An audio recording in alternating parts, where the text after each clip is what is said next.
Buenas tardes al grupo Instrucción Teológica. Soy el pastor Salomón. Estoy haciendo la presentación de mi libro La adoración que agrada a Dios en 7 lecciones, y esta es la última lección. Lección número 7: cómo adorar a Dios aunque parezca distante. Es un material enfocado a los líderes de alabanza, adoración, incluso algún curso o seminario sobre el tema de la adoración, un retiro espiritual. Y en este tema, cómo adorar a Dios aunque Él parezca distante. Porque sé que en muchas ocasiones nos basamos tanto en nuestros sentimientos que se nos olvida que tenemos un compromiso con Dios. Y algunos creyentes, cuando ya no sienten a Dios muy cerca, dejan de cumplir con sus responsabilidades. Algunos dicen: es que yo no siento ofrendar, es que yo no siento asistir, hoy me siento desanimado, y entonces se vuelven cristianos emocionales, de tal forma que si están demasiado tristes no van a la iglesia. Si se encuentran un poquito enfermo, piensan que con quedarse en casa van a sanar. Entonces, ¿cómo adorar a Dios aunque parezca distante, aunque no lo sientas? Isaías 8:17 dice de esta manera: esperaré pues a Jehová, el cual escondió su rostro de la casa de Jacob, y en él confiaré. Qué interesante este versículo, porque nos habla de esperar. Precisamente de otra de los textos de los salmos dice: pacientemente esperé. Es como si estuviera en un hospital y hay que esperar una noticia, y aunque no queramos, tenemos que esperar hasta que todo se solucione. Esperaré pues a Jehová, el cual escondió su rostro de la casa de Jacob, y en él confiaré. Que finalmente el profeta sabe que Dios tiene todo el control y tiene la última palabra y la final respuesta. Y al final lo único que tiene que hacer es quedarse en el sitio donde él le pidió que se quede. Job 1:20 al 21 dice de la siguiente manera: entonces Job se levantó y rasgó su manto y rasuró su cabeza, y se postró en tierra y adoró, y dijo: desnudo salí del vientre de mi madre, y desnudo volveré allá. Jehová dio y Jehová quitó, sea el nombre de Jehová bendito. Y en todo esto no pecó Job, ni atribuyó a Dios despropósito alguno. Es también interesante en la conferencia, cuando estuvimos hablando de cómo es que Dios le permite a Job que él dijera tantas cosas, tantas palabras en su dolor, y no dicen. ¿Y saben por qué?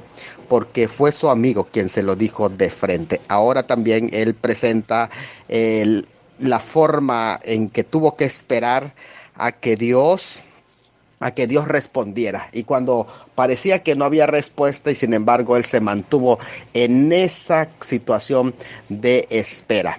¿Cómo alabar a Dios cuando no entendemos lo que pasa en nuestra vida y él calla? Cuando esperamos una respuesta y él simplemente no contesta. ¿Cómo comunicarnos con él en una crisis en el que ya parece que no hay vínculo? ¿Cómo mantener la vista en Jesús aunque nuestros ojos estén llenos de lágrimas? Saben, Dios es real a pesar de lo que yo sienta, o de lo que tú no sientas. Hoy vas a aprender que el grado de adoración más profundo es alabar a Dios a pesar del dolor, en medio del dolor. Agradecerle durante una prueba, confiar en Él durante la tentación, aceptar el sufrimiento y amarle aunque parezca que Él se encuentra distante de nosotros. Miren, la prueba de la amistad es la separación y el silencio.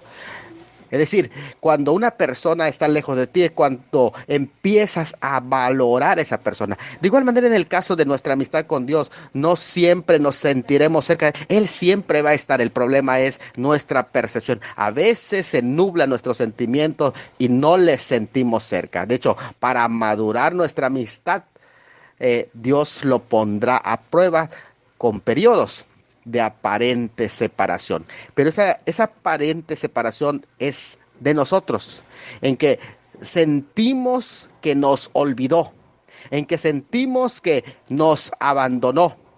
Cuando tus sentimientos espirituales han desaparecido, oras, pero no pasa nada.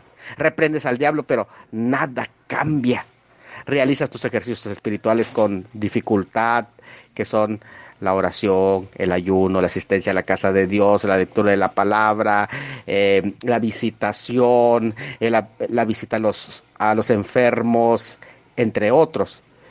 Pero lo haces con dificultad. Les pides a la iglesia que oren por ti, pero parece ser que en vez de ello empiezas a criticarte. Confiesas todos tus pecados, le pides perdón a todos tus conocidos y al fin de cuentas no pasa nada. Cuando gritas, ¿qué está pasando? Nada está mal. Es una parte normal de la prueba que todos tenemos que pasar, la prueba y maduración de nuestra amistad con Dios, que es absolutamente vital para el desarrollo de nuestra fe. Su promesa es: nunca te dejaré ni te abandonaré. Hebreos 13:5. A veces Él cubre su rostro, dice Isaías 45:15. Pues nunca prometió: siempre sentirás mi presencia. Eso no está en la Escritura. Cuando lees pasajes como el Salmo 10:1, el 22:1, Dios mío, ¿por qué me has abandonado? Y lees a Job 23:8 al 10, te das cuenta que Él siempre está ahí. Hombres de Dios han sentido como que Dios los ha abandonado, pero solamente es una percepción. Dios siempre ha estado allí. Pero ¿qué es lo que pasa con nuestra vida sensorial? ¿Qué sucede cuando nosotros sentimos que Dios aparentemente se encuentra distante de nosotros? Miren, algunas de las notas que podrían influir: el pecado desvincula nuestra amistad con Dios, pero el sentimiento de abandono o distanciamiento de Dios es una prueba de fe que debemos enfrentar. Seguirás amando, confiando, obedeciendo y adorando, aunque no sientas su presencia ni tengas prueba visible o evidente de su obra en tu vida, o vas a perder la fe. Porque aquí es la prueba de la fe. Cuando no sientes, cuando todo está oscuro, seguirás caminando como Él te lo ha mandado. Seguirás avanzando aunque no encuentres camino. Seguirás enfrentando las dificultades aunque ya no tengas fuerza. Entonces, prácticamente lo que estamos diciendo es que se trata de una prueba de fe que debemos nosotros aprender a enfrentar. Otra de las cosas que tenemos que tomar en cuenta es que Dios suele retirar nuestros sentimientos para que no dependamos de los sentimientos, sino que dependamos de la fe en Él. De hecho, los sentimientos pueden engañar. Esa es la razón por la que generalmente cuando tenemos un orientador, ya sea en un viaje, se utiliza una brújula, en un sistema de navegación, de vuelo, siempre hay brújulas. ¿Por qué razón? Porque los sentidos nos pueden engañar. Parece que estamos más al norte cuando estamos más al sur. Puede ser, suele darse porque los sentidos engañan, pero cuando hay una brújula que nos va guiando, entonces nos muestra las coordenadas correctas. Y los sentimientos no es una buena fuente de confianza. La adoración no es búsqueda de sentimientos. Cuando somos bebés, nos da varias emociones y respuestas a oraciones inmaduras para que confirmemos su existencia. Cuando somos unos bebés espirituales, de pronto Dios hasta ciertas cuestiones que de alguna manera, eso lo tienes que entender, no tenían tanto sentido, pero como eres un nuevo convertido, eres un bebé, Él muchas veces te respondió, así como un padre trata con el bebé, pero a fin de que crezcas en fe, te aparta gradualmente de esas dependencias y ahora tú tienes que madurar y no depender de las emociones. El error más común de los cristianos en este sentido, aquí vamos a entenderlo, con respecto a la adoración, ¿Saben cuál es? Es la búsqueda de una experiencia más que de Dios. Y aquí en el tema específicamente de la adoración es donde muchos de aquellos cristianos están buscando una experiencia. Es que necesito que me toques, es que necesito sentir algo, necesito... Y entonces nuestra vida se convierte en una vida de sentimientos. De tal manera que los sentimientos empiezan a convertirse en el motor. Y si los sentimientos son el motor, desde luego que vas a tener problemas. Pero mira, te voy a decir algo. Aquí algo muy importante que tienes que saber. Nosotros basamos nuestra vida en hechos. De hecho, la misma escritura son hechos históricos que llevan nuestra fe. Y a lo último vienen nuestros sentimientos, porque no nos basamos en sentimientos, sino en hechos. ¿Cuál es el hecho? El hecho es que Dios es real y Él me pide obediencia y yo voy a seguir obedeciendo. Y eso manifiesta una vida de fe. Y después de la fe, queda en un segundo plano mis sentimientos. Mis sentimientos deben de ser arrastrados por mi fe y no mi fe ser arrastrado por mis sentimientos, porque entonces voy a desviarme. La maquinaria que mueve mi vida debe estar basado en hechos concretos, en compromisos. Si yo tengo una decisión firme, un compromiso de asistir, un compromiso de cumplir, no solamente una responsabilidad, pero asumo ese compromiso en responsabilidad, yo voy a actuar en fe, aunque no sienta hacerlo. Y entonces mis sentimientos quedarán siendo llevados por mi fe. Es decir, hechos que voy a realizar van a fortalecer mi fe y mi fe va a estar antes que mis sentimientos, como en la imagen que les voy a poner a continuación.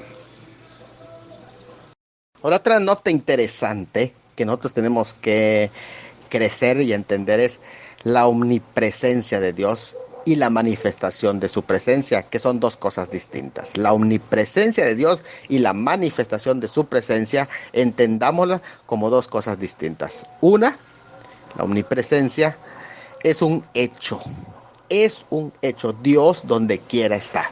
La otra tiene que ver con un sentimiento, la manifestación de su presencia. Y muchas ocasiones puede ser que no sientas la manifestación de su presencia, pero el hecho es que Él está y tienes que aprender a vivirlo por fe. Dios siempre está presente, aunque no estemos conscientes de su presencia. Pero su presencia es demasiado profunda para medirla con emociones. Cosa que tantos de nosotros vivimos midiendo la presencia de Dios a través de emociones. Ahora, Dios quiere que sientas su presencia, pero que sigas confiando también, aunque Él aparentemente en tu percepción no lo sientas. Que sigas confiando en Él aunque no lo sientas. Que sigas confiando en Él aunque no le sientas. Le agrada la fe, no nuestros sentimientos, porque nuestros sentimientos son engañosos. Engañoso es el corazón más que cualquier cosa, y perverso. Ahora, ¿qué tenemos que hacer? Creo que en este sentido, cuando Él parece distante, lo primero que tenemos que hacer es esto. Cuéntale a Dios exactamente cómo te sientes. ¿Acaso Dios no puede encargarse de las dudas, el enojo, el temor, el dolor, la confusión, las preguntas que tengas? Solo dice en Job 7:11, incluso el 29:4. ¿Sabes que reconocer tu desesperanza ante Dios es una afirmación más de tu fe, porque lo estás haciendo ante Él? El salmista en el Salmo 116:10 reconoce que creía en Dios y que creía que escuchaba la oración y que creía que Dios le permitía decir también y compartir con Él sus sentimientos. Si usted analiza esa declaración del Salmo 116, versículo 10, donde dice: creí, por tanto hablé, estando afligido en grande manera. Qué interesante en ese sentido. Dios es bueno y amoroso. Eso es una declaración no de cualquier persona. ¿Sabes de quién? De Job. es todopoderoso. ¿Sabes quién lo dijo? Job. Job 42:2, 37:5 y 23. Conoce los detalles de la vida. ¿Sabes quién lo dijo? Job 23:10, 31:4. Tiene el control, lo dijo Job 43:13. Y tiene un plan para mi vida, lo dice en Job 23:14. Y él salvará, dice Job 19:25. No solamente lo que dice, sino quién lo dice. Un hombre que ha pasado por procesos, que conoce el sentirse solo. Lo segundo que hay que hacer, aparte de contarle a Dios exactamente cómo te sientes y decírselo, lo segundo que tienes que hacer es concentrarte en quién es Dios. Mira, cuando la vida de Job se desmoronó y Dios guardó silencio por 37 capítulos, todavía encontró motivos para alabar y glorificar a Dios. Y en tercer lugar, confía en que Dios cumplirá sus promesas en ti. Entonces, ¿qué tienes que hacer? Adora a Dios de una manera más profunda. Cuando tú mantienes tu confianza en lo que Él ha dicho, ¿sabes qué sucede? Que tú estás adorando de una forma tremenda. ¿Por qué razón? Porque aunque tú no lo estás sintiendo, tú le estás obedeciendo. Aunque sientas que Él te ha abandonado, como lo sintió Job 32:12 y en 13:15, sentía que Dios lo había abandonado. Pero sabes una cosa, Dios sigue estando a tu lado, sigue dependiendo de sus palabras, sigue haciéndolo. Confía en que Dios va a cumplir sus promesas. Y en cuarto lugar, recuerda lo que hizo por ti en la cruz. No te olvides, hay un hecho que no puede cambiarlo nada. El motivo más importante de la oración es que Dios murió por ti. No olvides el sacrificio. No es que estás pasando problemas económicos. Hay algo más grande que Él hizo. No te olvides. Él murió por ti. No te olvides el sacrificio que sufrió en nuestro lugar. Pudo haberse salvado a sí mismo. Pero ¿sabes qué? No podía haberte salvado.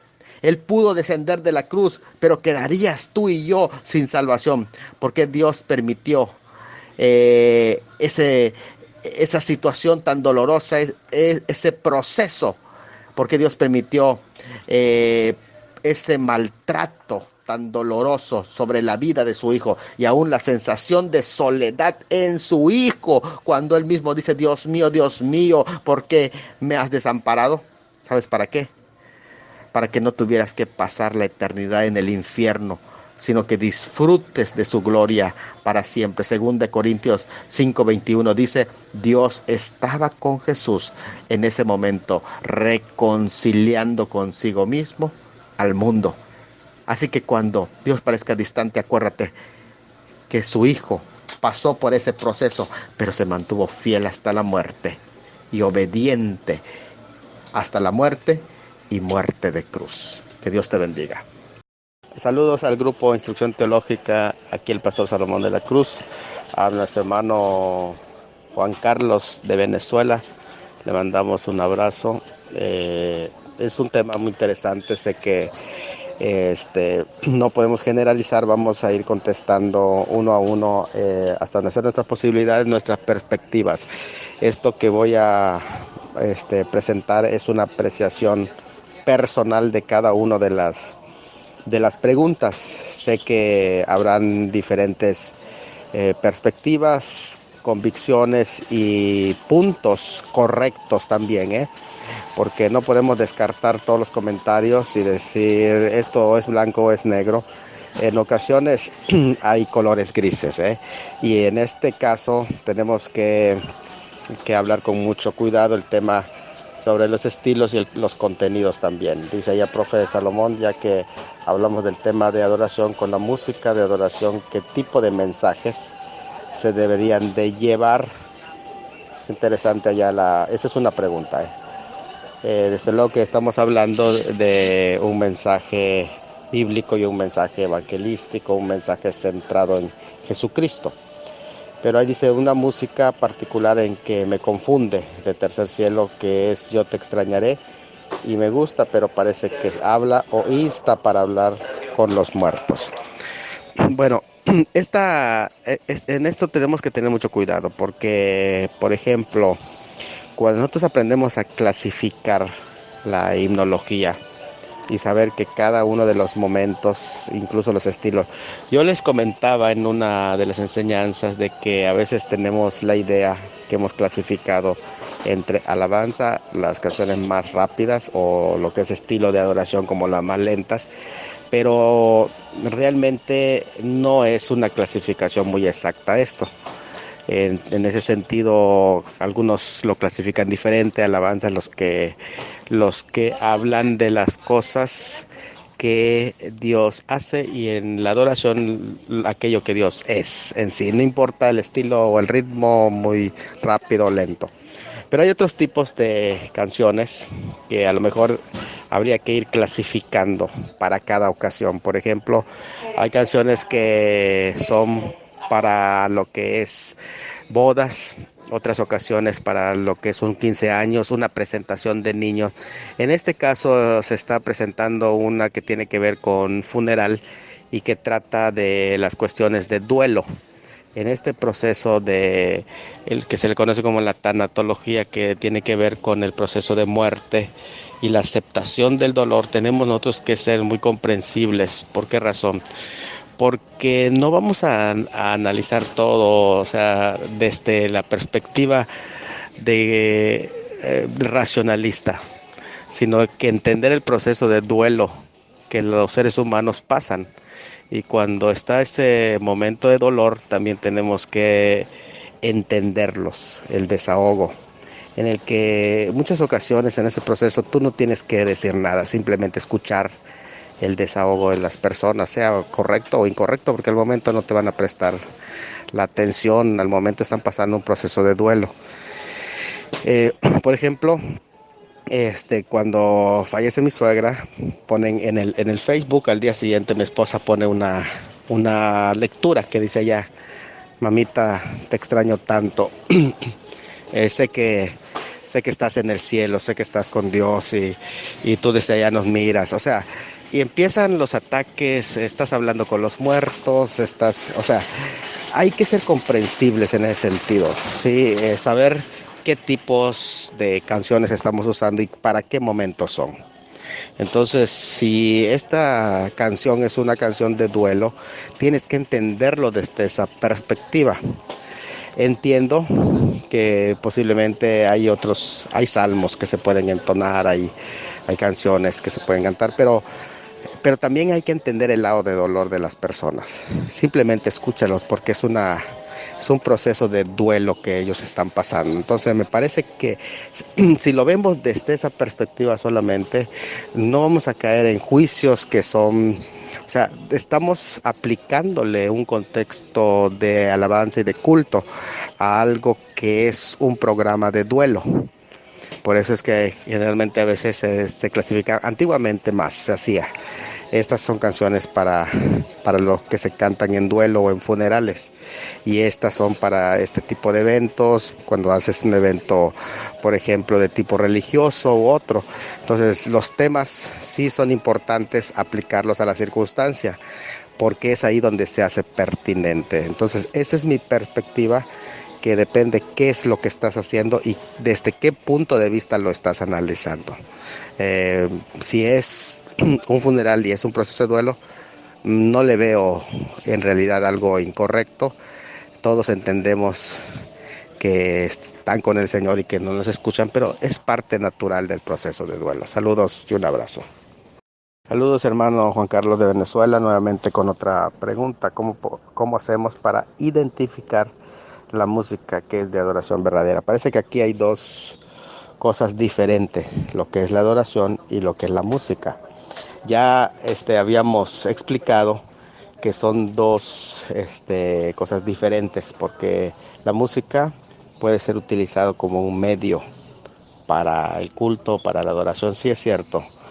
No es la única forma, ya lo hemos expresado, que en toda la vida completa, en todos los actos, se puede realizar, pero puede ser utilizado como un medio.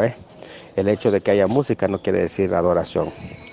Y ni mucho menos el tema de los ritmos. Yo cuando se habla de la música, ya religiosa, porque hay que clasificar también entre música religiosa y adoraciones a Dios.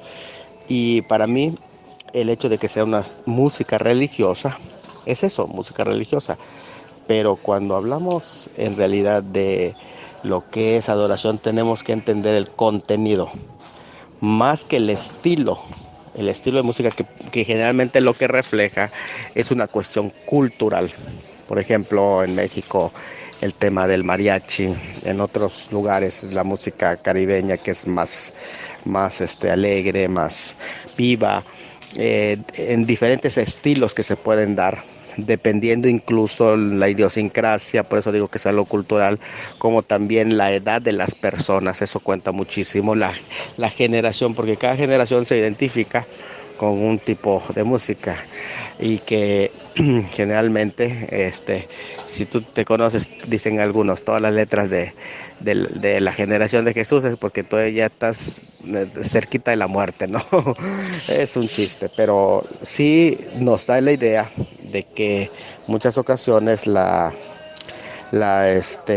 música pues identifica cierto rasgo homogéneo, cierto grupo homogéneo, cierta cultura, como también cierta edad. Entonces, más que nada yo me voy al contenido y la ocasión para lo que es. Si es para un momento solemne y el contenido es muy importante en el momento de meter a las personas en la adoración a Dios, si es para un momento de gozo también, lo más importante es el contenido, el analizar el contenido. Creo que eso es algo muy importante que nos ayuda a identificar, más que el estilo es el contenido, porque eso tiene que ver con el mensaje que está transmitiendo. Claro, que el mensaje no solamente es la letra, el mensaje está contenido en todo, el mensaje está contenido en la forma también como se transmite, porque eso es algo muy importante, en la persona que lo transmite. O sea, cuando hablamos del mensaje, estamos hablando de algo completo, no puedes desligar el mensajero del mensaje, ni puedes desligar la forma para que tenga éxito ese mensaje. Entonces eso es algo muy importante y debe ser pertinente, incluso es de acuerdo a las circunstancias y a la situación. Entonces, pero para mí el mensaje es muy importante y es central, el contenido más que los estilos que pueden variar. Esa es mi apreciación y es mi punto de vista. Saludos allá al hermano Juan Carlos de Venezuela nuevamente preguntando, dice, así como una que se escucha mucho aquí, ya he visto danzarinas interpretarlas, se llama Arrebato, se titula esa canción, sí, yo la he escuchado también y he hecho cierto, cierta nota observatoria, ¿no?, sobre esa canción, que es interesante, y yo les comentaba que es muy importante la cuestión teológica cuando se trata del servicio. Más adelante voy a responder otras preguntas que tienen que ver con ese tenor de qué se puede hacer para ir normando, porque me parece que esta es una de las canciones que se han filtrado. A veces la gente no con malas intenciones, pero sí desinformada, con poco contenido teológico, porque no hay un filtro para eso, sino que más que nada tenemos gente que son compositores, pero que no tienen preparación teológica, y aquí es muy importante que la persona tenga una buena composición, una buena rima, porque generalmente se usan con buenos ritmos, con buena rima, pero no con un buen contenido teológico, que generalmente tiene que enfocarse no en el hombre, o sea, no ser antropocéntrica, sino cristocéntrica o diocéntrica, que tiene que ser Dios el centro de todo. Entonces creo que ese cambio queda muy bien en la posmodernidad, pero se tiene que rescatar esta temática. Entonces me parece que ese tema apoya mucho cierta tendencia que es precisamente un triunfalismo que se encuentra dentro de la teología de la prosperidad propia de ella. Entonces sí necesitamos hacer ciertos análisis. Yo no estoy a favor de todas las canciones, pero sí hacer un análisis. Creo que es importante que podamos respaldar conceptos bíblicos, frases que son bíblicas. Incluso, escuchen esto, me llama la atención esto, porque hay gente que toma frases bíblicas, pero que las descontextualiza al momento de aplicarlas en una canción. Entonces eso es algo muy interesante, porque luego una frase bíblica no necesariamente el hecho de contenerla una canción tal y cual tomada de la Biblia no quiere decir que sea una canción bíblica, ¿eh? Eso es tener mucho cuidado de cómo se está aplicando, y me parece que esa canción comparada con la vida de Job no aplicaría, a la vida de fe. Eso es algo muy importante, porque fe no es un modo de tener, sino fe es un modo de vivir, es un modo de ser. Eso es algo muy importante, que para Dios importa más lo que somos que lo que tenemos, ¿eh? Esto es interesante al respecto. Así que un abrazo, espero haber contribuido en algo, amado.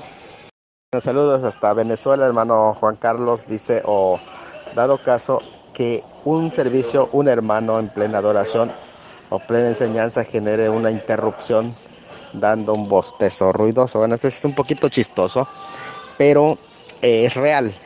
Tenemos que ver las diferentes perspectivas de qué es lo que sucede con un hermano que se duerme en el servicio, porque eso es algo interesante. Muchas veces los servicios tienen que volverse muy dinámicos y muy participativos, a veces menos tediosos para todos, porque recuerden que tenemos todo tipo de personas. Hay que pensar en los niños, cuánto tiempo puede aguantar un niño en un cierto programa.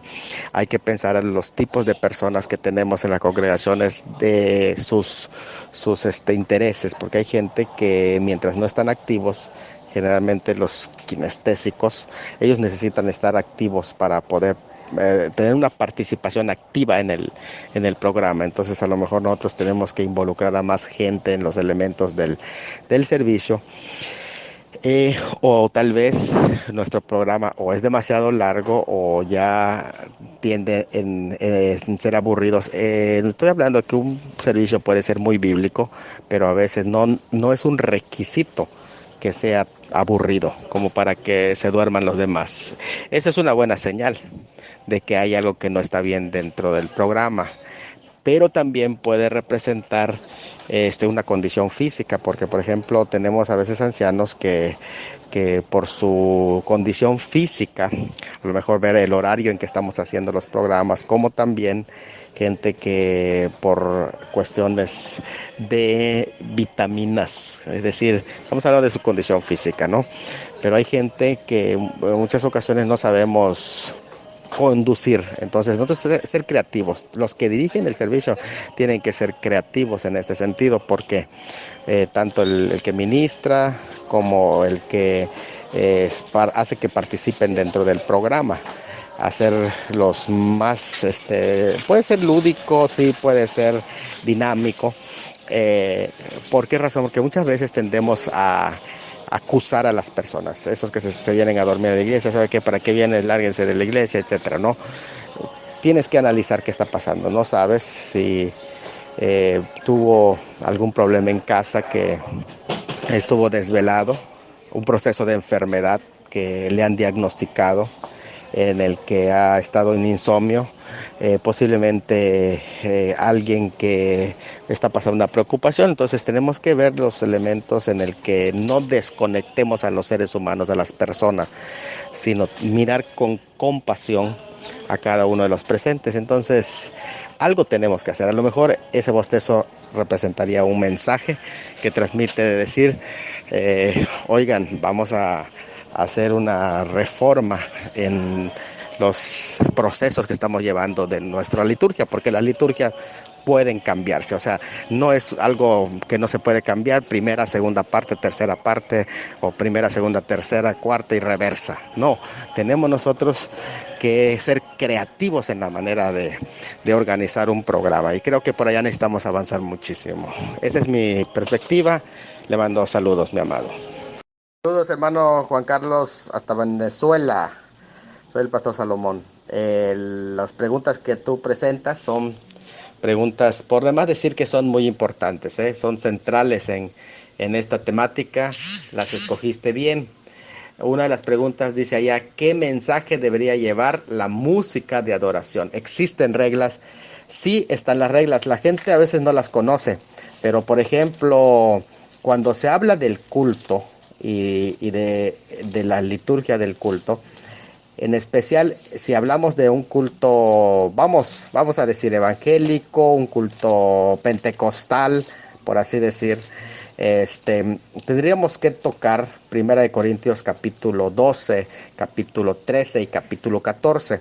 Por ejemplo, cuando se habla de los dones espirituales, allá aparecen algunas reglas y generalmente le llamamos también principios que debemos de ver. Por ejemplo, uno de esa temática es que no es, dice el versículo 2 del capítulo 12, sabéis que cuando erais gentiles os extraviaba llevando como se llevan los ídolos mudos, o sea, sin principios de aquí para allá, por donde va la corriente.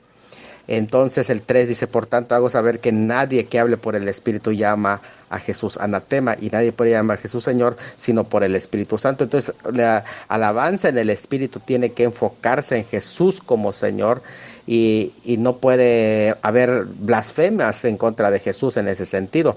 También se habla de manifestaciones del Espíritu, pero hay principios en general. Fíjate, un principio sencillo como para decir, ¿qué principio? Cuando dice la Biblia no robarás, ¿cómo lo aplico yo a mi alabanza? Porque estamos hablando de principios en general. Y yo no me refiero a los estilos, no me refiero a los estilos, pero sí me refiero a principios que hay que seguir. ¿Por qué los estilos no? Porque, por ejemplo, ustedes saben que lo que es llamado hoy música sacra, que prácticamente va predominando a partir de la Reforma en el medievo.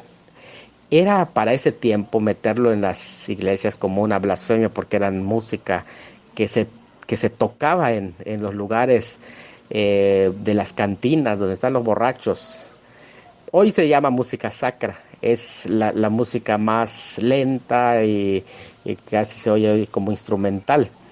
Pero en ese periodo de tiempo era una crisis que estaba viviendo la iglesia. Recuerden que estaba viendo una reforma y esto lo veían como un shock, ¿verdad? Meter esa música en la iglesia es algo, es profano, hasta un sacrilegio. Ahora es considerado como una música sacra, ¿no? Interesante cómo va el proceso. Pero yo no me refiero a eso, me refiero a principios, no a estilos. Principios. Por ejemplo, el principio no robarás. ¿Cómo lo aplico yo en mi música y en el culto, en el contenido de mi liturgia, de mi servicio? Como un hermano decía, mire hermano, le robé esta canción al diablo, el de Chicoche, y qué culpa tiene la estaca. ¿Qué culpa tiene la iglesia? Si el diablo viene y ataca, ¿no?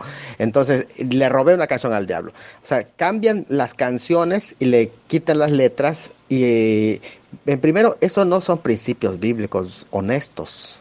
No hay lealtad. Tú no puedes robar, no puedes piratear, porque hay un derecho de autor ante todo eso. Y no es honesto.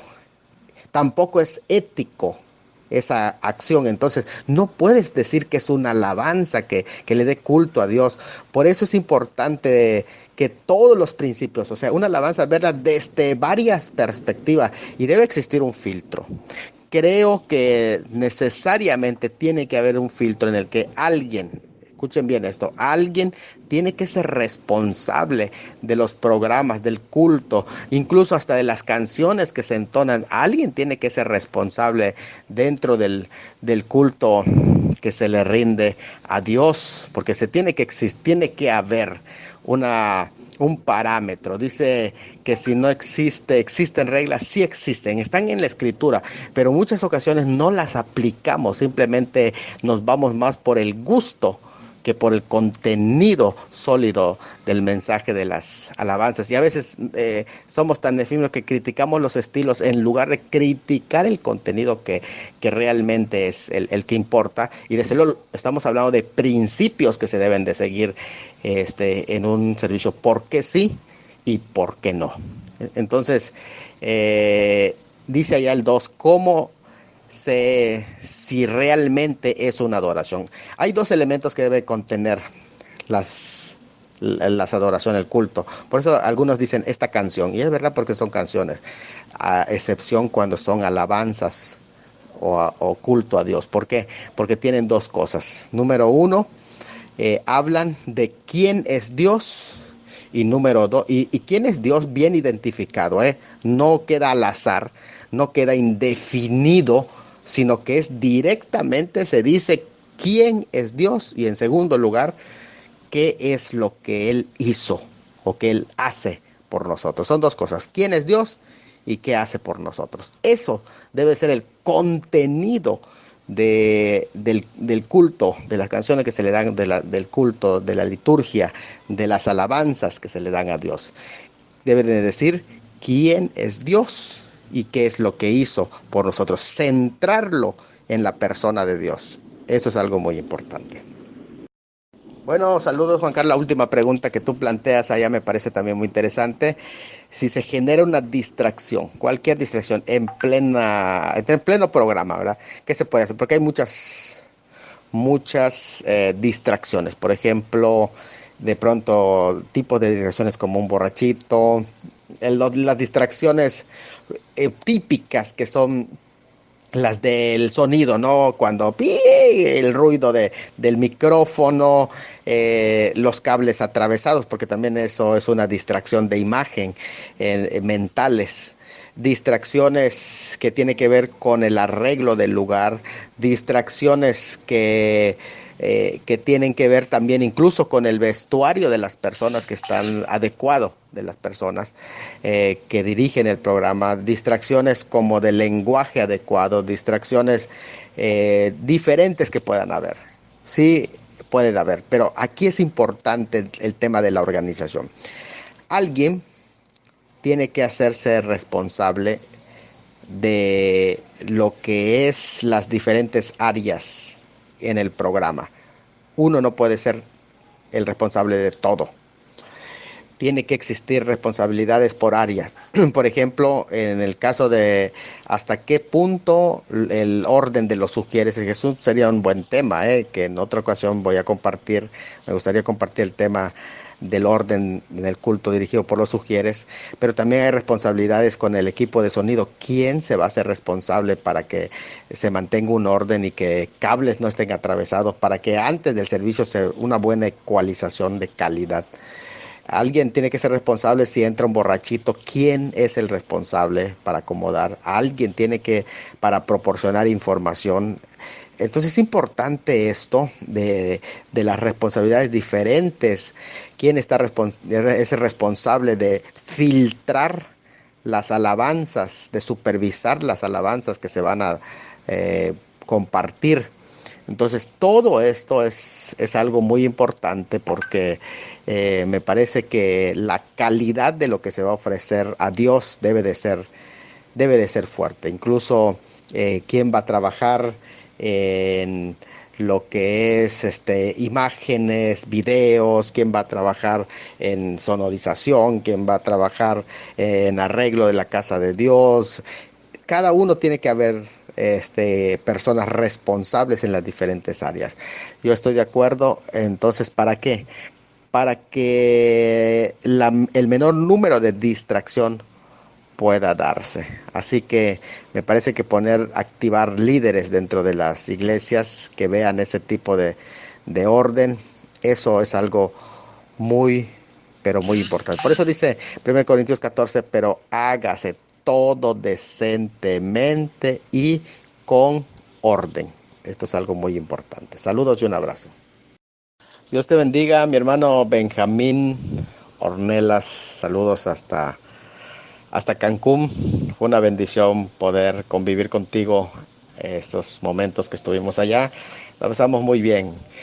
Gracias por escribir, por escuchar las ponencias y también por participar. Dice bendiciones a todo el grupo. Número 1, existe una línea indivisible que distingue a un llamado cristiano de un verdadero adorador que pone a Dios sobre todas las cosas en su vida. Eso es definitivo, es difícil. Fíjate que si Dios está buscando es adoradores, es porque realmente hay una crisis de adoradores, porque ya para que Dios salga a buscar adoradores, dice, porque también el Padre tales adoradores busca que le adoren, es porque hay una verdadera crisis de adoración, crisis de adoradores verdaderos. Y esto pues es como cuando se solicita un trabajo, ponen un letrero que se busca empleado, es precisamente porque hay la necesidad. Y es verdad, hay una línea casi que distingue a un cristiano de un adorador verdadero, que es el que pone sobre todo a Dios. Es difícil, generalmente tenemos músicos, pero pocos adoradores. Tenemos quienes canten, pero pocos adoradores. Tenemos gente con mucho talento, pero pocos adoradores. Hay un proceso en la vida del cristiano, dice, para llegar a una madurez de fe y llegar a ser un verdadero creyente que reconoce a Dios en todos sus caminos. Sí, sí hay. No es sencillo ese proceso, pero viene con varias cosas. Número uno, está el crecimiento a través de la palabra. Número dos, crecemos a través de la prueba, de las pruebas nos hacen madurar. Y número tres, a través de la experiencia con el Espíritu Santo.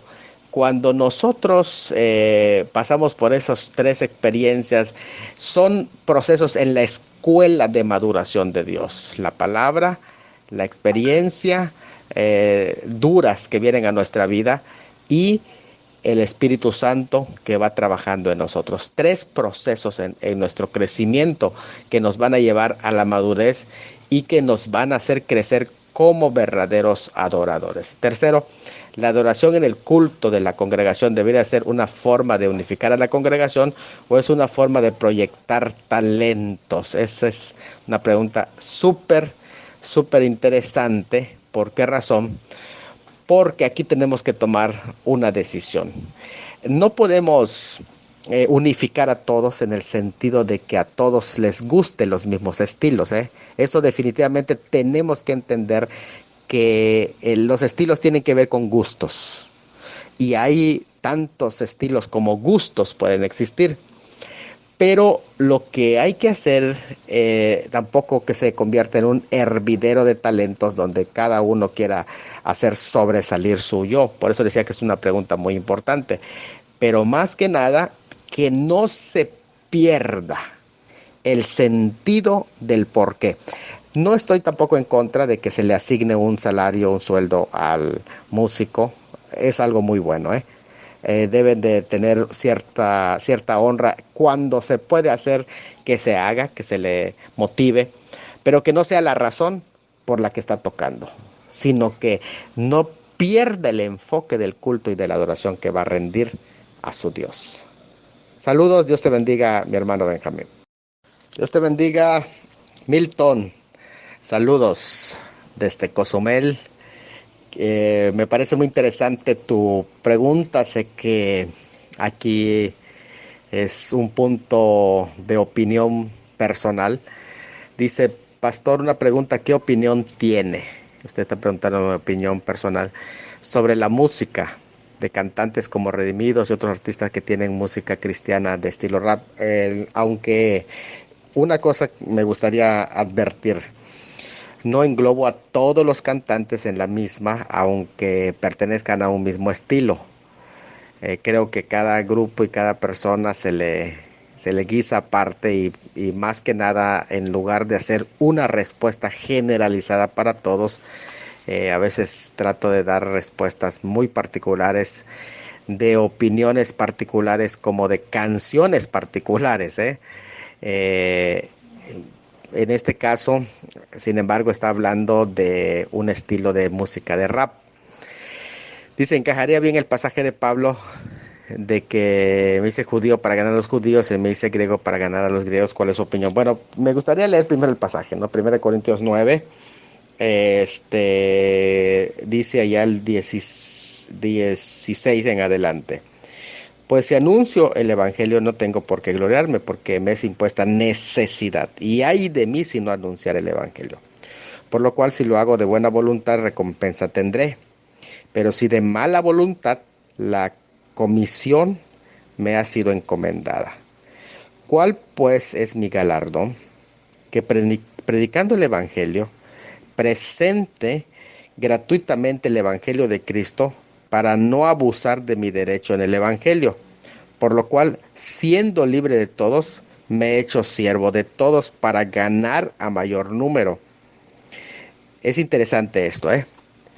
Se hizo siervo para ganar a mayor número. O sea, es una estrategia que tiene que ver con contextualizar hacia quiénes se está dirigiendo.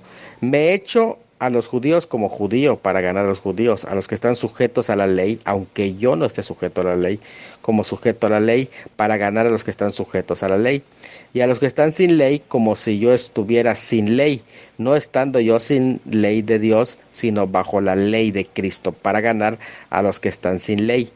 Me he hecho débil a los débiles para ganar a los débiles, a todos me he hecho de todo, para que de todos modos salve a alguno. Y esto hago por causa del Evangelio, para hacerme partícipe de él. Es interesante esta frase, ¿eh? No lo descontextualicemos. Todo gira en sus parámetros. Miren, me parece que a los peces se le pesca con diversas carnadas. Y tenemos que saber qué tipo de peces vamos a pescar. Cuando tú vas a pescar cierto pez, hay una cierta carnada que vas a usar, pero una carnada no aplica para todos los peces, ¿eh? Eso es algo muy importante entenderlo.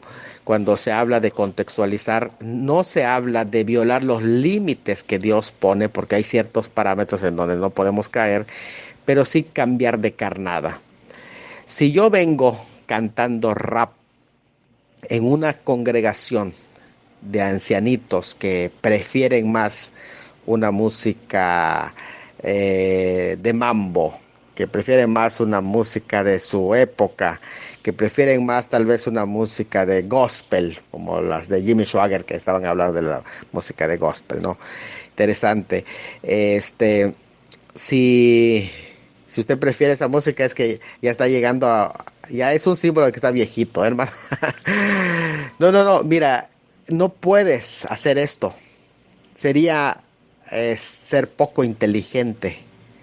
Pero si tú vas a ganar a jóvenes, quieres que te escuchen, tendrás que compartirles con el estilo que ellos comparten. Porque es ahí en donde viene el mensaje que le vas a transmitir. Pero no es estratégico. No es estratégico llevarlo con personas que no es su estilo y que te van a rechazar. Me parece que ese es el ruido que muchas veces se causa. Cuando música de calle, que es para ganar a gente de la calle, se toca para gente que no es de calle. O sea, hay que entender esto y que es para gente que nació en el Evangelio y que tiene otra perspectiva. Entonces nosotros necesitamos ser estratégicos. Y en esta cuestión, donde es asunto de gusto, la carnada tiene que ir de acuerdo al gusto, ¿sí? Pero el mensaje no puede cambiar. El mensaje va a ser el mismo. Hay cosas que no cambian, los principios permanecen, las culturas, las modas son cambiables, pero los principios se mantienen ahí. Las carnadas sí se pueden ir cambiando con tal de pescar otro tipo de peces y en diferentes tipos de lugares estratégicos. Bueno, esa es mi opinión. Se lo dejo allá para que puedan ir investigando, pero cada uno tiene derecho también a mantener su criterio. Saludos. Saludos, hermano Pascual Chang Medina. Un abrazo hasta Mérida, Yucatán. Él nos hace una pregunta. Dice, buen día, mi pregunta es acerca de la danza de David. ¿Danzó en el espíritu? Porque muchos dicen eso como si tuviera un respaldo bíblico, y otra, cuando David dijo, me haré más vil, ¿a qué se refería? Porque según esto he visto a algunos que se dejan caer al piso, puestos de rodillas no es suficiente y con esto se hacen más viles.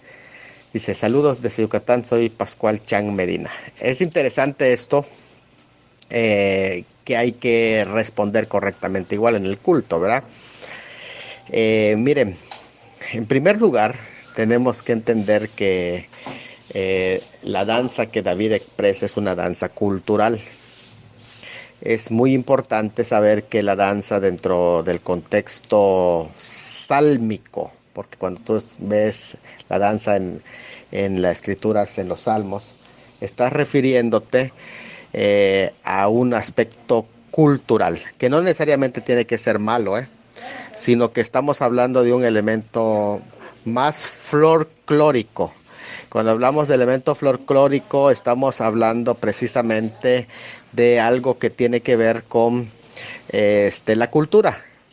Por ejemplo, representaciones y expresiones culturales siempre aparecen en ese mismo sentido y no en otro, no como un elemento místico, salvo las danzas estáticas que se daban dentro de la experiencia de cultos paganos, pero en general se habla de los elementos culturales. Esa expresión allí que no es dentro, incluso la diferencia se ve que no es dentro del templo, sino que es en afuera. Cuando hablamos de afuera estamos hablando, por ejemplo, como un baile representativo en festividades culturales. Y esa danza de David fue una danza de gozo, de expresión, una expresión cultural de gozo, ¿sí? No es una danza que se le llame estática o en el espíritu como tal, como lo entendemos, sino que está hablando de una expresión de gozo. Es válida en ese sentido, en su cultura, en la representación de su cultura.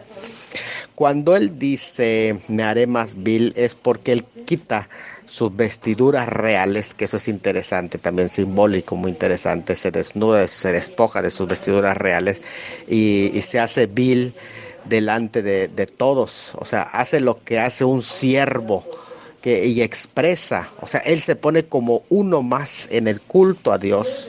Y esto llama mucho la atención, o sea que él no es el centro de todo, sino es Dios. Él es uno más de todos los que están allí danzando, porque realmente se piensa que David es el único que danzó. Es uno más de los que están participando. No se está hablando de alguna forma grotesca en el que se hace vil en forma más vamos de una manera ofensiva, sino simplemente se despoja de sus vestiduras reales, se presenta en esta expresión y se presenta ya no como un rey, sino como un siervo de Jehová. Entonces, en ese sentido es que se da esa representación dancística. Ahora, yo no estoy en contra tampoco de las efusiones de gozo que puedan darse, que de acuerdo a alguna expresión de culto pueda darse, no estoy en contra, porque son experiencias, pero quedan siempre dentro del plano de las experiencias, más no pueden convertirse en un elemento doctrinal. Simplemente son experiencias que dan y son expresiones personales de culto. Eso sí tiene uno que entenderlo desde ahí. Saludos, esta es mi apreciación personal. Saludos. Saludos, Harold, hasta Perú, Lima. El tema que estuvimos compartiendo esta semana, que es la adoración que agrada a Dios en 7 lecciones. Y él dice, Harold, buen día, profe, en este maravilloso tema, cómo procurar la amistad con Dios, que fue uno de los temas. Quiero hacer una pregunta de Santiago 4:8, donde dice, acercaos a Dios y Él se acercará a vosotros, pecadores, limpiad las manos y vosotros de doble ánimo, purificad vuestros corazones. ¿Qué implicancia mayor tendría la palabra que aquí es ejizate, que es en voz activa, ejizó, de el griego, que es ejizo, egus? Egus se encuentra en tiempo perfecto y expresa cercanía extrema, inminencia inmediata, incluso una presencia de está aquí. Bueno, allá de hecho es el imperativo, porque aquí es un imperativo más que nada, acercaos, un imperativo que ahí se está dando, porque hay dos imperativos El primero que es someteos a Dios y que otro imperativo que es acercaos. Es interesante. Sí es verdad que expresa cercanía extrema, una inminencia inmediata, pero tiene que verse desde la perspectiva del cambio producido en la persona, porque Dios no cambia, ¿eh? Dios siempre está. Aquí el contexto siguiente de la cláusula acercaos a mí y él se acercará a vosotros explica la manera de acercarse a Dios, y esto lo compara con una acción cúltica. Es muy interesante esto porque tiene que ver con el culto ritual, cómo las personas se acercaban a Dios. Esto está relacionado con la predicación del Señor cuando dice el reino de los cielos se ha acercado, que ahí de nuevo Ejizate se ha acercado. ¿Por qué razón? Porque presenta una condición, dice arrepentíos, porque a medida que se arrepiente hay una condición que hace que se acerque. Y esta condición aparece aquí en Santiago cuando dice acercaos a Dios. Se presenta dos cosas. Pecadores, limpiad las manos, porque para acercarse a adorar a Dios había una limpieza ritual que se hacía. Y vosotros doble ánimo, purificad vuestros corazones. Pero aquí lo que él enfatiza, más que la limpieza ritual, está hablando de una limpieza espiritual. Y esto es lo que hace que las personas puedan acercarse a Dios. Lo que es la limpieza, la purificación. Porque en verdad Dios siempre está cerca, pero el hombre es el que se aleja. Entonces, a través de la limpieza y a través de la purificación del espíritu, del alma, una purificación espiritual que aquí está hablando Santiago, es como uno puede acercarse, y al acercarse a Dios es como Él se acerca a nosotros. ¿Por qué razón? Porque el que se ha alejado no es Dios, el que se ha alejado es el hombre. Entonces, ese es el sentido de ahí de Santiago 4:8 con este verbo egizo, y que viene de un verbo sí más tardío, egus, que ahí se está mencionando. Dios te bendiga, Harold, un abrazo. Saludos, Harold. Sobre la pregunta 2, creo que queda contestada con el audio anterior, sobre qué pautas deben seguir los feligreses para lograr una cercanía inmediata al trono de Dios, y está hablando de purificación y limpieza, pero no de una purificación o limpieza ritual, sino espiritual, y eso es algo que tiene que ver con el lavamiento de los pecados continuamente, una santificación, una separación continua. Algo muy interesante ahí es saber esto, que mientras más nos acercamos a Dios, más nos acercamos a la luz. Y a medida que estamos lejos, caemos en la oscuridad de tal manera que ni siquiera podemos ver nuestros pecados. Pero cuando nos vamos acercando a la luz, podemos ver las partes de nosotros que está sucia. Es decir, que una persona más cerca de Dios, más puede reconocer las áreas en que está fallándole a Él. Y esa es la razón por la que Él se va acercando a nosotros a medida que vemos esas áreas que estamos fallando y procedemos en arrepentimiento continuo en nuestras vidas. Esta pregunta que dice qué conexión tendrá esta cercanía al hecho del pasaje en que Dios llama a Samuel y Samuel responde, heme aquí, precisamente está hablando de la percepción de la voz de Dios. Creo que escaseaba la palabra de Dios en aquellos días de Samuel. El tema, porque escaseaba, es que Dios no es que no hable. El tema que escaseaba es que muy pocos estaban listos, purificados sus oídos, limpios sus oídos para oír esa voz de Dios, de tal manera que el mismo sacerdote vivía en el templo, pero no escuchaba la voz de Dios. ¿Qué estaba sucediendo? Samuel estaba dispuesto a acercarse a Dios, y a medida que se acercaba podía escuchar la voz de Dios, y una disposición, heme aquí, que es la misma frase en el pasaje de Isaías 6:8, que es en tu comentario. Dice, después oí la voz del Señor que decía, ¿a quién enviaré y quién irá por nosotros? Entonces respondí yo, heme aquí, envíame a mí. En este versículo, en una verdadera amistad con Dios. ¿Qué implicaciones espirituales tienen estas dos premisas? Heme aquí, envíame a mí.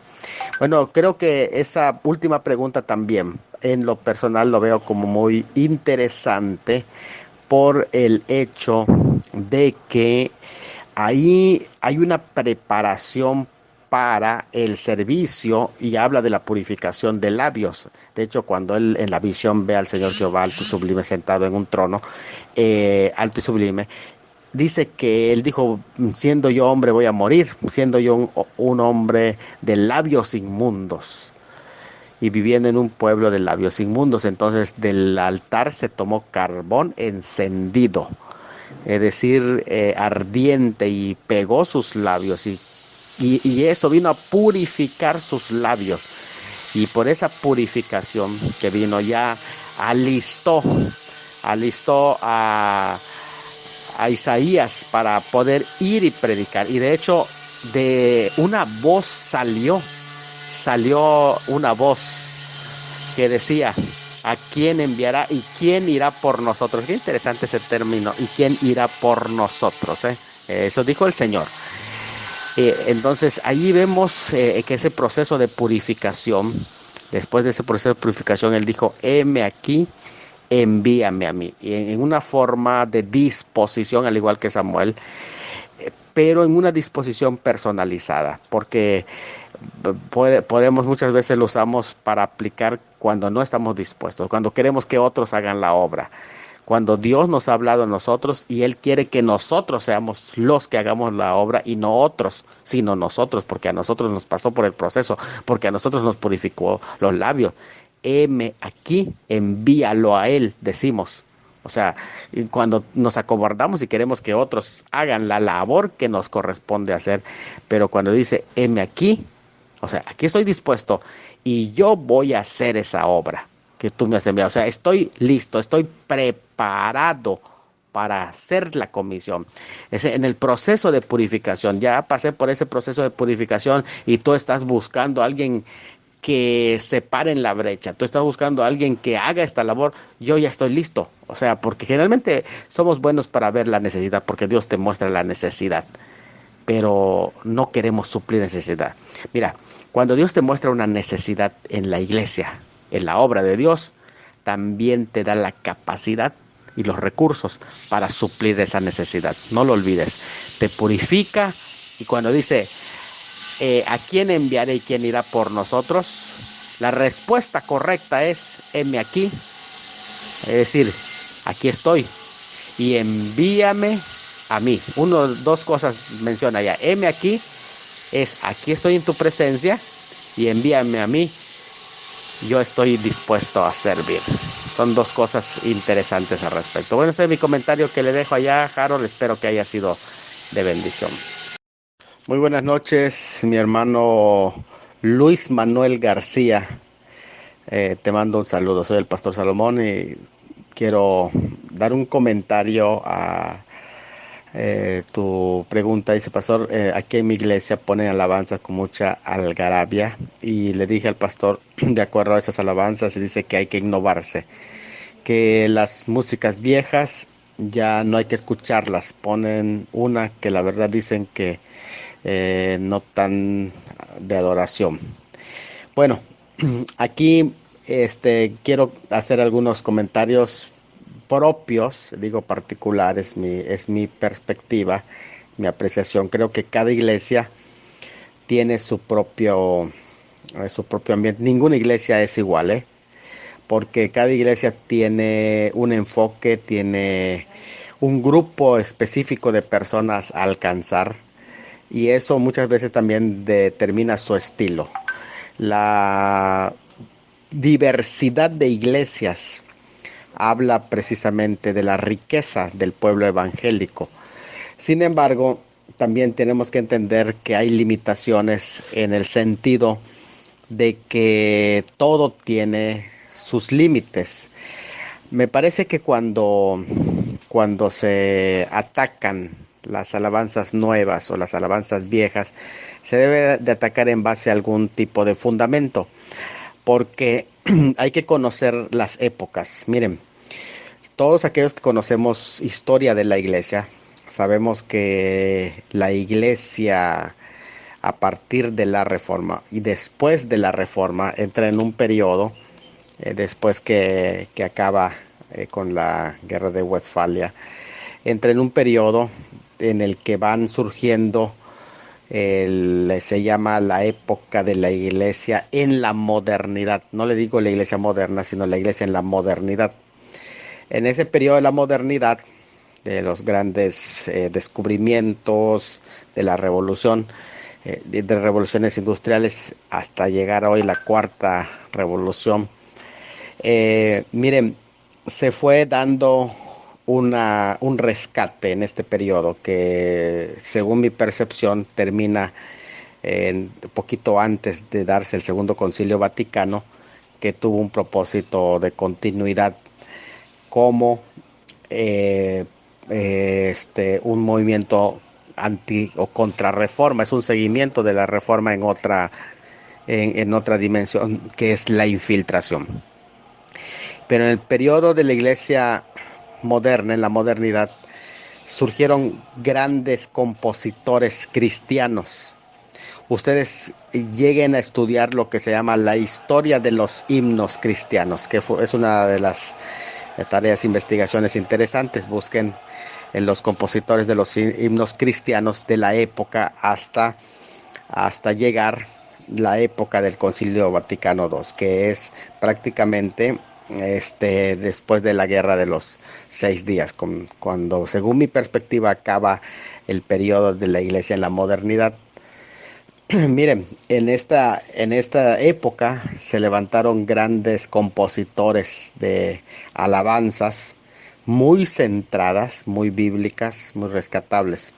Posterior a ello, se levantó otra época de construcción de alabanzas que tenían más enfoque ecuménico, y eso es muy interesante. Necesitarían revisar bien lo que estamos diciendo, y no estoy en contra de alabanzas con música contemporánea, con música actual, sino sin discernir los elementos ecuménicos que en ellos se contienen. Entonces, no caigamos en una obsesión, pero sí tiene que haber un cierto filtro. Cuando alguien rechaza, que alguien hizo incluso una campaña en contra del himnario, me parece que es ridículo, ¿no? Que hasta lo tiró en un bote de basura como ejemplo. Eso es algo ridículo. Creo que no es necesario hacer eso, sobre todo cuando se ve el contenido. No vamos a sacralizarlos, y ponerlos al mismo nivel de la Biblia, pero sí darle respeto, honor a quien honor merece, a esa época de grandes compositores cristianos que tenían base fuerte, sólida teológica, y en su experiencia de ellos, a diferencia de lo que son buenas piezas, pero con poco contenido teológico, de las canciones modernas. Pero sí, entre otras también hay unas rescatables. Entonces, habría que analizarlo, y no tirar todo a la basura, ni todo lo viejo, ni todo lo contemporáneo hay que tirarlo en la basura, sino que hay que hacer un análisis y rescatar aquello que es bueno mantener. Creo que podemos conservar ciertas tradiciones siempre y cuando sigan teniendo propósito, ¿verdad?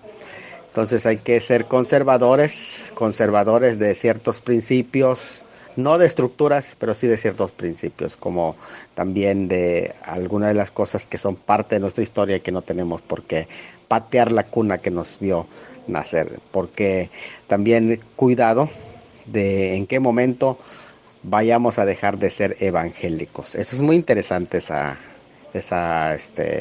propuesta. Así que Dios lo bendiga. Yo pido mucha reflexión, mucho análisis antes de dar un paso serio al respecto. Que Dios los bendiga, amados. Dios te bendiga, hermana Vidal Esther. Saludos, soy el pastor Salomón de la Cruz. Le agradezco mucho su comentario, donde usted habla de una iglesia apóstata que hacían todo tipo de desenfrenos, ¿no? Quiero compartir dos proverbios o tres. Eh, en Proverbios 29:18 dice de la siguiente manera: sin profecía o sin dirección, el pueblo se desenfrena, mas el que guarda la ley es bienaventurado. También en 11:14 dice de la siguiente manera: donde no hay dirección sabia, apunten esos textos, donde no hay dirección sabia, caerá el pueblo, mas en la multitud de consejeros hay seguridad. Esto es algo muy importante. ¿Por qué razón? Porque los excesos y los abusos, incluso en la escritura, cuando se habla de los dones espirituales, el 1 Corintios, que es capítulo 14, presenta los abusos. Los abusos no quiere decir que se tenga que dejar de hacer algunas de las cosas, ¿verdad? Sino que fijar parámetros, porque por ejemplo en el capítulo 12 se habla de los dones espirituales y en el capítulo 14 del abuso. El hecho de que haya abuso quiere decir que ahí están presentes, pero que hay un abuso, una exageración en el que se cae en desenfreno, y eso, en vez de ser de bendición, se convierte en maldición, por así decir, hasta ese punto, hasta ese grado llega a haber. Entonces, por eso es importante la dirección divina. Donde hay dirección divina, hay orden. Entonces, feliz es el pueblo que cumple esa ley. Pero sin visión profética, el pueblo va a perecer. Mas el que guarda la ley prácticamente es el que entra en ese orden. Entonces, es importante que entender que donde no hay visión, el pueblo perece. Donde no hay dirección, sin dirección, el pueblo es disipado. Eso es lo que pasa con los abusos. Esto no quiere decir que vamos a dejar la alabanza, vamos a dejar las expresiones de culto. Lo que significa es que hay que normarlos de tal manera que se conviertan pues prácticamente en elementos que nos den la oportunidad de educar, porque es algo muy importante que hay que hacer, la oportunidad de educar. Voy, ahorita. Entonces, ¿por qué razón? Porque a través de esto nosotros podemos ir presentando elementos de orden de culto. Porque el abuso no quiere decir que va uno a descartar todos los elementos que a veces son buenos, pero que requieren cierto orden. Por ejemplo, tal vez orden en revisión, que alguien se haga responsable de esos elementos, en ver que haya disciplina, que se practique la modestia, el pudor en el vestuario, las expresiones, la sensualidad, todas esas cosas que no son acordes a la escritura, no la alabanza en sí, sino lo que es elementos que giran alrededor de ello. Entonces sí tenemos que tener cuidado y tiene que haber un mínimo de orden. De lo contrario, va a ser un desenfreno siempre en cualquiera de las cosas que se haga. De ahí la importancia de establecer parámetros y gente encargada de ver que sea responsable de que se cumpla esos parámetros. Que Dios le bendiga, hermano, y esperamos que todo esto que se está hablando pueda servir de bendición en las congregaciones y de esa manera ayudar bastante en el desarrollo de un buen culto que se le rinda a Dios. Saludos, Dios le bendiga.